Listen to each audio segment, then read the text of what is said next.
Usai hianati RI, Amerika hancur, Biden segera lengser, BRICS dan Indonesia spontan tepuk tangan.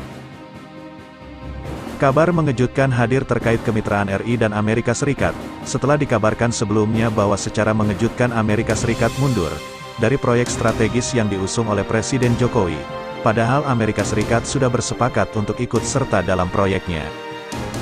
Tak tanggung-tanggung sebanyak 52% dari rakyat Amerika Serikat, yang memiliki hak pilih dalam pemilu percaya bahwa Presiden Joe Biden harus lengser. Mereka kecewa dengan penanganan penarikan pasukan Amerika dari Afghanistan. Angka itu merupakan hasil jajak pendapat Rasmussen. Meski menginginkan Biden lengser, mereka belum siap untuk mempercayakan kepemimpinan AS kepada Wakil Presiden Kamala Harris, sementara mayoritas rakyat ingin Biden membayar kegagalannya di Afghanistan. 39% responden jajak pendapat Rasmussen berpikir dia layak mendapat kesempatan lain. Atau setidaknya tidak ingin dia disingkirkan dulu.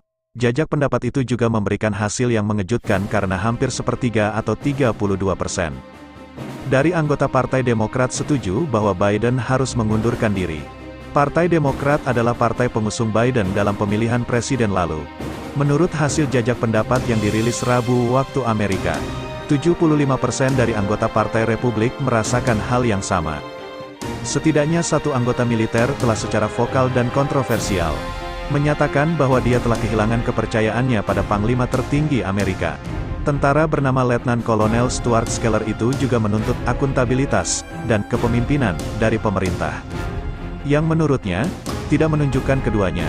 Mayoritas responden setuju bahwa Harris tidak cocok untuk Oval Office Gedung Putih, dengan 47% secara keseluruhan mengatakan dia sama sekali tidak memenuhi syarat, sebuah pendapat yang disetujui sepertiga dari Partai Demokrat.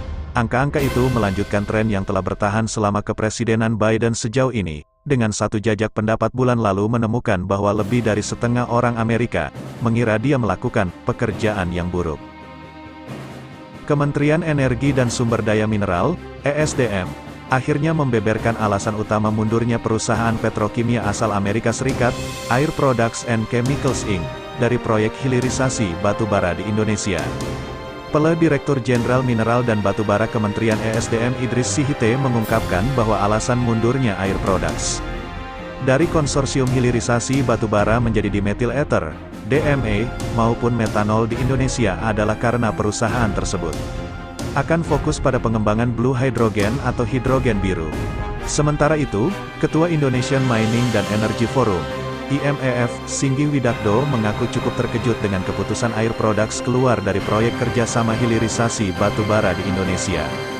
Mengingat, Presiden Joko Widodo sendiri telah menerima kunjungan Chairman dan CEO Air Products beberapa waktu lalu. Namun demikian, Singgi menilai proyek hilirisasi batu bara pada dasarnya memang memerlukan investasi yang cukup besar. Maka dari itu, pemerintah cukup adil bahwa proyek ini ditugaskan kepada perusahaan-perusahaan besar.